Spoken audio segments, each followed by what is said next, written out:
Hello, everyone, and good morning. And if you're in the east or further, it's already your good afternoon. Can you hear me? I guess it's working now.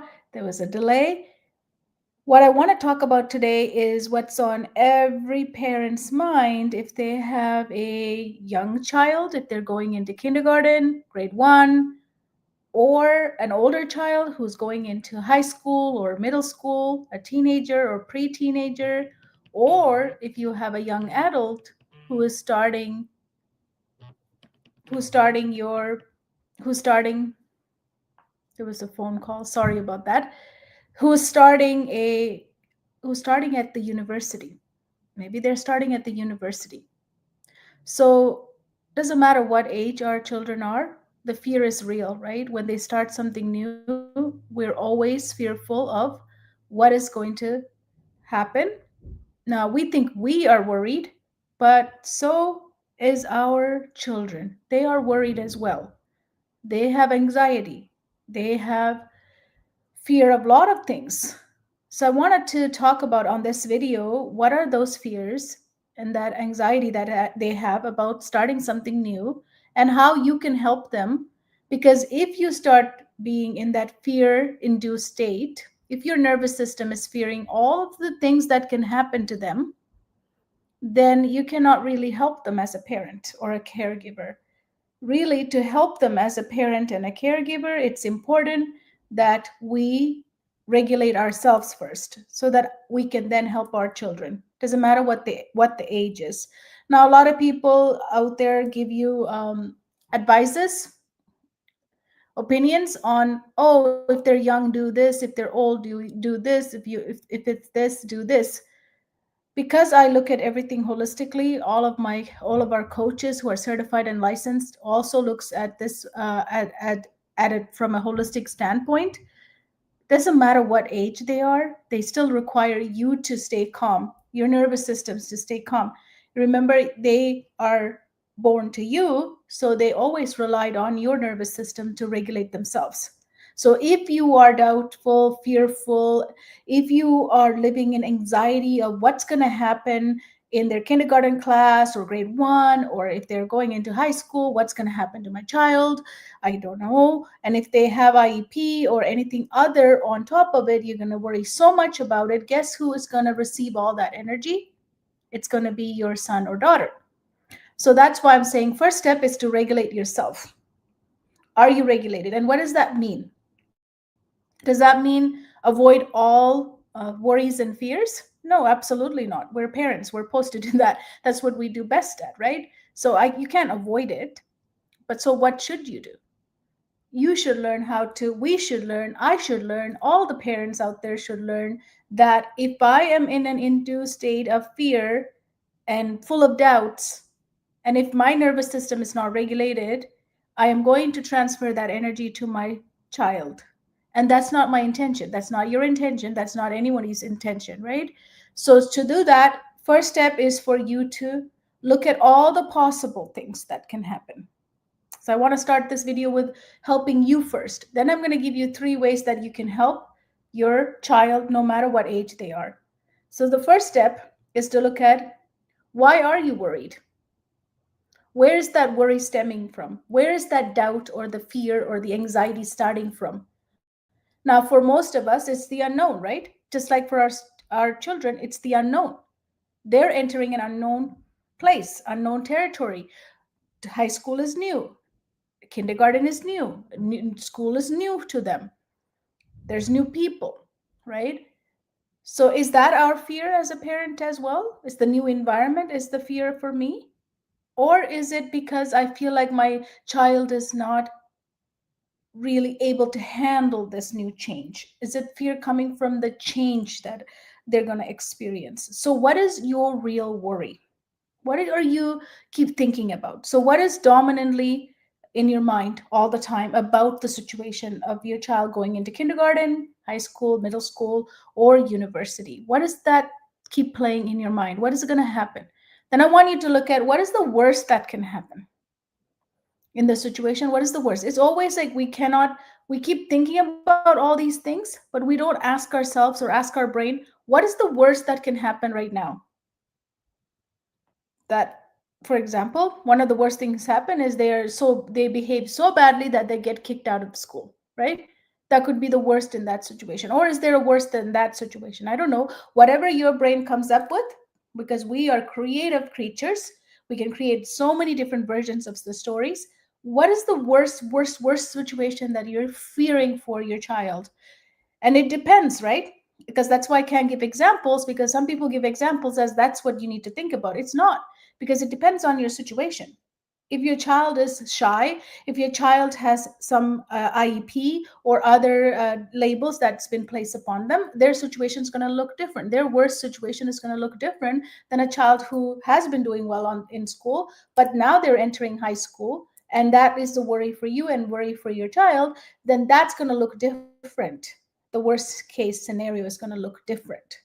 So, what is the worst thing that can happen in this situation? Then step back one level down and think of what is something that could happen, but that's not as worse as the one you just thought of, right? The one you just figured out. Let's just step back a little down and go to something that's not that bad. And then think of something that's neutral, something that you're okay with. If it happens, great. If it doesn't happen, it's also great. So something neutral. Then go down to something that you will be happy if it happens. You'll be really happy if this really happens. Think of a situation, what would that look like? And then think about something that you will be excited about if it happens. And then think about a situation that if it happens in the school or the university or in the kindergarten for your child, that will make you really, really super excited and happy. And you will be so fulfilled that this is the right choice and this is the right thing that's happening to your child and yourself. What are those things? So I'm just going from the worst, stepping back all the way to the best of the best. Now, when we do that, what we do is we stop this spiraling thought about all the things that could just go wrong and a wrong and a wrong and a wrong. And then we just get into this negative energy where we can't escape it. Can't really escape it at all. So, what I'm saying is if you could step yourself through the worst to the best of the best in and everything in between, you're going to feel relaxed. By this is a therapy. When you do this, it's a therapy. Worst to the best of the best, and anything in between. And you can do as many in between as you want. I usually do about 5 or 6 of these, because these are different things that can happen. Because in life, something is going to happen, right? In every situation, something is going to happen. We can't prevent it from happening. The time is going. Something's going to happen. That is what we know for certainty, right? But what's going to happen, nobody knows. So as parents, we live in this fear, pool of fear. It's like a pool of fear. We sit in it and we drown in it because we don't allow us to look at all the possibilities that can happen. If you could go through that, then you're like, okay, something has to happen. And then you can say, here's how I can deal with each of these situations if they do happen. And then when you do this activity, I want you to try it. Don't think this is not powerful. It's very, very powerful. Try this. And when you do this, you're going to stay calm and relaxed. Your nervous system is going to drop down to a place where it's going to be grounded. And your child is going to sense that energy from you. And that is how your child's going to start co regulating with you when they are going through the changes. So, starting a new school year is hard for everyone for many, many, many reasons. I just left my son at his university for the first time. Was it hard? Extremely hard. It's hard to leave your child in an unknown place with unknown people, right? It's not easy. It doesn't matter what grade level. It's not just in university. It happens in all. So now now that you know how to ground yourself and get out of the pool of fear and anxiety, by looking at all the worst situation to all the best situations and then anything in between, now you're able to go, okay, something will happen, right? Now we're at the something will happen. instead of this is going to happen, this is going to happen, this is going to happen. And then you just kind of go in a cycle and a spiral and spiral and into negativity, which is not helpful for us or our children. So now let's look at how do we help our kids. So what are the fear that your child has? It doesn't matter what age. This fear of starting a new thing, especially starting a new university or starting new classes or start going to a new school, whatever it is, the beginning of the year is always hard for all of us. So what are the three things that is your child worried about, do you think? Some of you might have already asked. Some of you maybe are fearful to ask them. Some of you don't have the relationship to ask your child, right? It's all different. But what are they worried about? From me working with over thousands and thousands of families, what I have found out is that there's three things. So you might want to write this down. The three things is the unknown. They're always going to be fearful of the unknown because we don't take the time in school or as parents to go through this the spectrum that I just taught you. The worst it can happen, the worst it can happen, the best it can happen. If we could teach our children from a young age to go through it like that, then when they immediately enter an unknown place like this, a new classroom, new teacher, new routine, new school, new university, then they'll go, okay, what's the worst it could happen to me? What is the best that could happen to me? And when they're able to shift from that, I'm stuck, I'm blocked, I am in an unknown place, this uncertainty is so hard to deal with. If they could just take the spectrum of possibilities, now they're thinking. So we want our kids' brain to be keep thinking about all the possibilities of things that can happen, not just one thing that's going to happen, which is I'm going to be left with no friends, my teacher's going to hate me, I don't like this school, like all of these things, right? Which is all the worst things they're thinking about. How can we also let them think about all the other things that can happen? Because life is full of possibilities.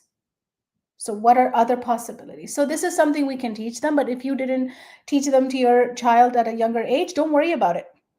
If they are young, start teaching with every decision they have to make, every change they're facing. Ask them, what's the worst that can happen? What's the best that can happen? What is something in between that can happen that you're okay with?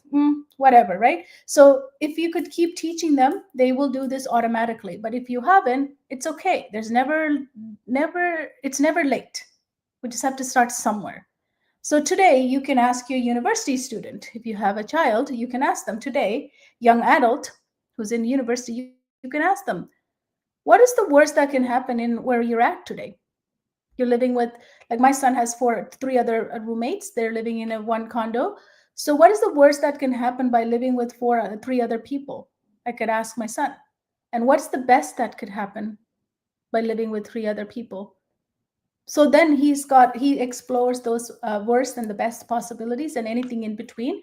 You know what, when he's in that unknown territory, he's going to feel relaxed, and he's going to look at, oh, I could make this work like this. Now he has ideas, right? So it's not too late. You can ask them, instead of saying, how's your day going, instead of calling and saying you're young adult at the university, how's your day been, how are you doing, talk about it, the unknowns that they're facing.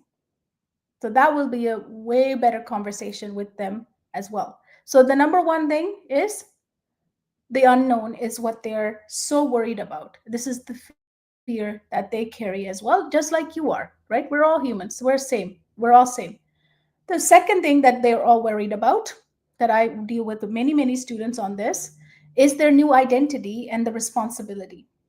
Now, some of us, uh, we help our children learn the responsibility of taking care of themselves, cooking for themselves, cleaning for themselves, age dependent. We kind of give them, some of us give more responsibility, some of us do it for them, thinking that's how we show love. It's nothing wrong with it. It's just a different way of parenting, right? So if you had done it all your life and they are transitioning into university, they're going to have more responsibility to face now, and that is a shock to their system. So we need to understand as parents that's a shock to their system. They've never done it.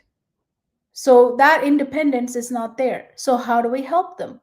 Well, it's not too late. You can still talk to them about it. You can still tell them teach them, even if you're far away, by calling them and teaching them how to do certain things. This morning, my son went to the bank, and then he had a check. He deposited it through the machine, and then he told me that the check will have 5 day or 10 day hold.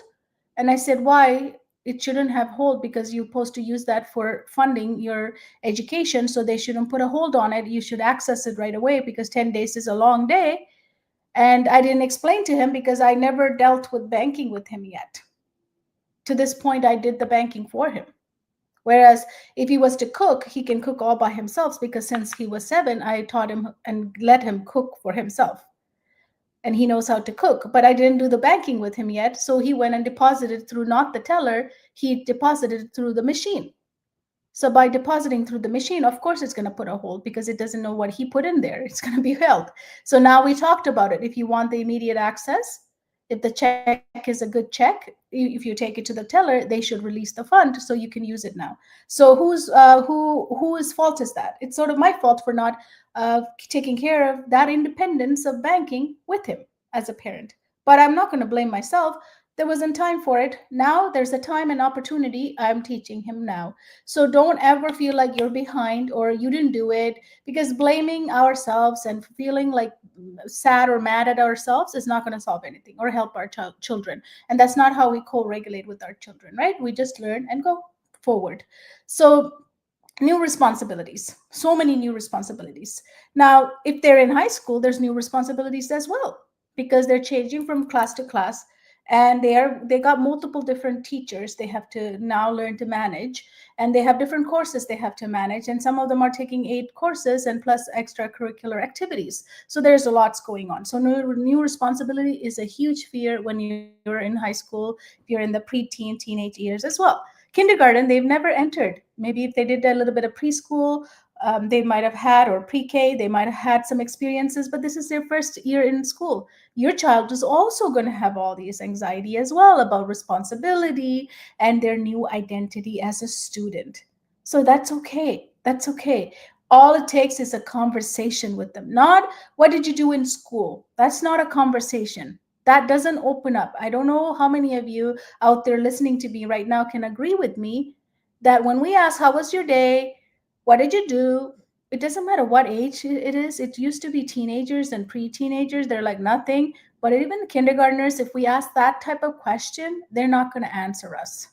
We need to be more specific about their fear. So we have to ask what responsibility they taking on today that caused them some fear or anxiety, right? Maybe sitting on the carpet was the anxiety piece for them because they don't want to sit that long. So how do we manage and how do we prepare them to sit? We can practice at home doing some activities for 10 or 15 minutes so that they learn how to sit at home, and then they can then transfer that into the classroom. So what is the new responsibility and new identity that they are trying to gain or implement onto them now that is creating the anxiety and fear? You want to ask questions related to that. So tonight, make sure to gather some questions and ask related to that, the new identity and the responsibility. The last one, the third one, this is a big one, and don't think it doesn't apply to the kindergartners. It applies to everyone, including you and me as well. It never stops. This one never, never, never ends in humans' life. Why? Because it's who we are. We love to belong. So, what is this? The third piece, the fear that we all carry, but our children who are going through a new school year, new classroom, new university, starting of kindergarten, what do they carry? The pressure to fit in. Let me say that again. What do they carry? The pressure to fit in. This is exactly what they worry the most. Who are the people I'm going to hang out with? Who will sit beside me? Who will play with me at recess? Who will be in my dorm? Who will be in my apartment that I share? Who will I share the bathroom with? Because now I have 4 people in a condo I have to share in university. Or it's a big dorm and everybody's sharing the bathroom. Who will there be? And who are they? these people? And will they like me? And what do I have to do to be liked? Will they hate me? What do I do if they hate me? Can you imagine the pressure for our kids just in this one area of trying to fit in, the pressure to fit in, pressure to find a place to belong when we're starting a kindergarten? That little mind has the same exact fear. Who will be in my classroom? Who will sit beside me at carpet time? Who will I eat? Who will take me to the washroom? How do I know which time to come back after recess, right? Obviously, the teachers are there to take care of that, and there's a lot of people to take care of them, but that's still in their mind, though, right? Because that's a fear. Because fitting in, belonging is a huge part of a human being. Now, what about if they're in high school or middle school, going to a new school? Same thing, unknown. And sometimes these days, with the social media and how we are interacting with each other and how we are so disconnected from each other, can you imagine how hard it is now compared to when you and I or some older parents went to school? How hard it is now versus how it was for us? I think it's harder because there is no safety for our children, which I talk about repeatedly in my summit last month as well. There is no safety. Somehow we forgot that these are children and we need to be the safeguard for them. We don't have that anymore. We think they can take care of their safety. That's why we have so many bullying incidences, so many people who are getting hurt, so many kids who are getting hurt because of this trying to fit in. This is a huge problem, and we need at parents as parents through these these years of pre-teen and teenage years is the hardest part, right? So we need to help them. So what can you do tonight? Do you ask, did you make a friend? Do you have a friend already? I don't think so. Those questions actually put pressure on your child versus helping them. First of all, we want to actually explore, how did they make friends in the past? Like, you know best as parents, right? Like, we know as parents our kids the best. So what was it like when they went, if they're going into high school, what was it like when they went into kindergarten? What was it like in middle school? How was it last year for them to make friends? How was their ability to make friends in the past? That's a sign of how they're going to be interacting today. You don't need to ask them. If they already had a hard time making friends and they were always feeling left out, nothing is going to change just because they entered high school. Those pressures have not been, we haven't worked on any of those. Just asking them on the first or second day of high school, do you have friends? How are you doing with friends? How are your classmates? It's going to induce more pressure onto them versus what you're trying to do, which is, as parents, we're trying to help them. So I would look at the past history. For this one, the fitting in one, look at the past history, and you'll know where your child is. And same thing, if they're going into university, it's exact same thing. No difference. If they didn't make friends in high school and they had difficult holding on to friendships, fitting in, and they were always isolating themselves, always calling themselves, I'm shy, I'm an introvert, there is nothing is going to change just because we drop them at university. It's going to be exact same thing. So how do we help? Does that mean everything is over, I can't help? No, absolutely not. Acknowledging that you do have this tendency to call yourself introvert, isolating yourself, you do have this tendency. Now, can we make some adjustments to that so that this year could be different?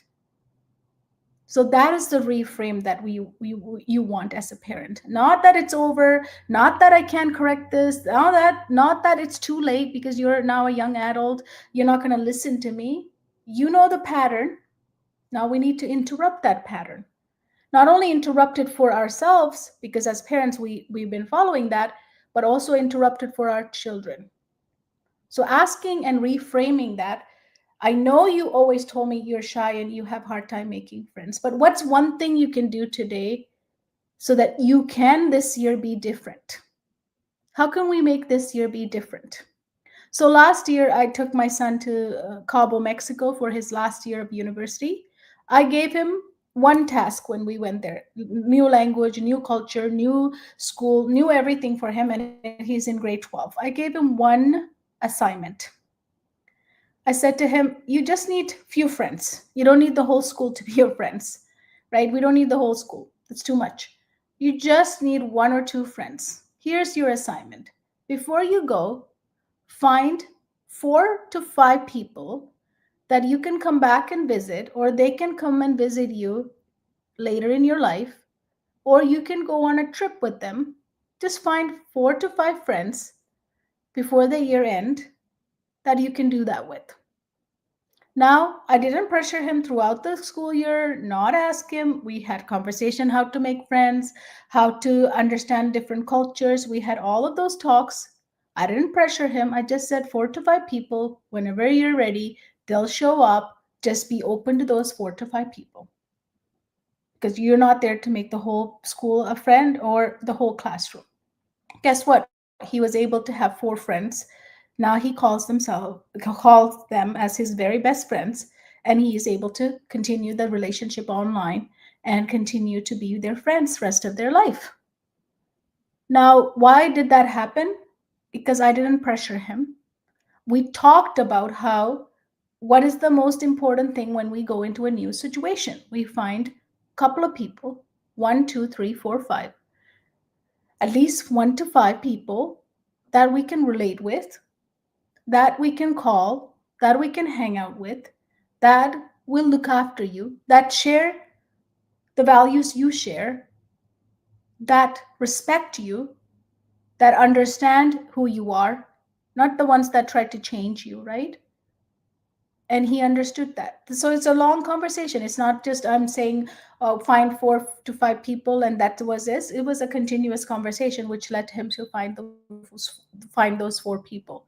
So why I'm sharing right now, fitting in is a big part of everybody's life. We also fear of missing out, right? That's why we fit into it. As adults, we have this too. So that is the third one is that the biggest worry and fear they carry at this moment when they're starting something new, like a new school year into elementary or high school or university level, it's the fear of the pressure of fitting in. That's the third one. So here's how you can help them tonight with all these 3 things. The first one is the fear of unknown. So go through what is the worst that can happen? What is the best that can happen? What is in between that can happen? Can you imagine the conversation you can have with your child or a young adult in between the stuff as well? Exploring all the possibilities. So that's number one.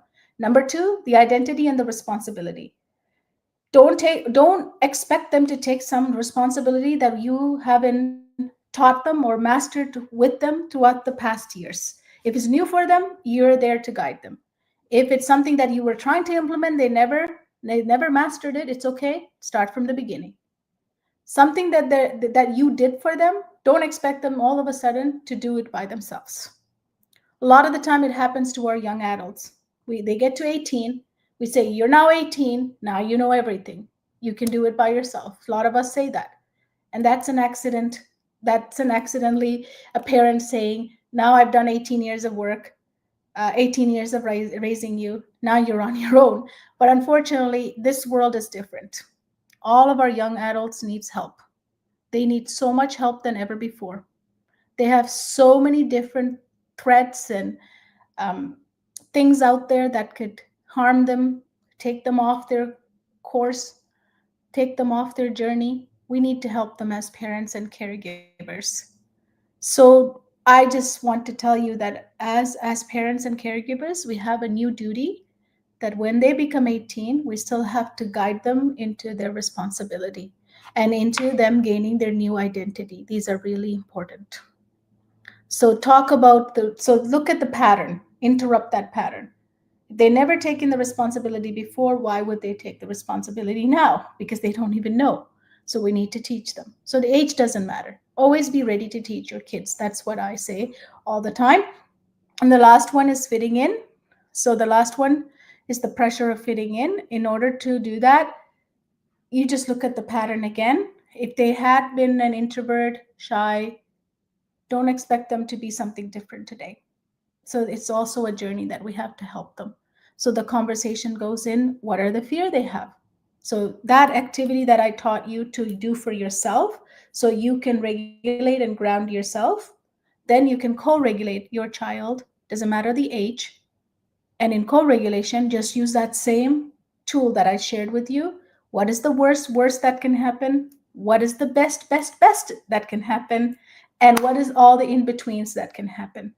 That's a great conversation that you can have with your child if they're in kindergarten, middle school, high school, university, or even if they're an adult and they have their own family. You can always help someone with this amazing tool. So I hope that helped. I hope you have lots to talk about tonight, because with all of these exploration, guess what? There's so many ways you can have this conversation. There's endless.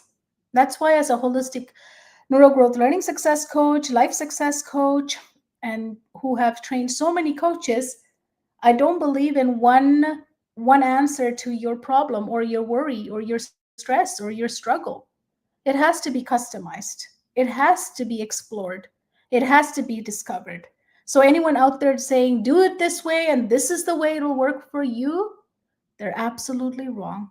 It worked for them. It might not work for your child. It might not work for you because you're not them. You are who you are. Your child is who they are.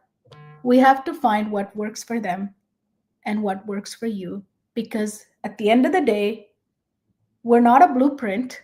We're a soul print. We're a soul. We are here to express our soul. And that is what I do every day, is express our soul, find flow, and live in flow. Because when we're not in flow, what are we doing? We're stuck, we're blocked. So that's what I invite you to do tonight, is talk to your children, no matter what their age are, and ground yourself and tell me how this went. I created this video because I heard so many people worried about the same thing. Last night I had a big group meeting. We were all talking about this as well. It's the same thing that we're worried about. The fear is real. The anxiety is real. So how do we co-regulate and ground ourselves so that we don't need to live in that fear and anxiety? So that's my message to you today. I'll see you tomorrow. Have a blessed day. Enjoy and take care until I talk to you guys next time. Thank you.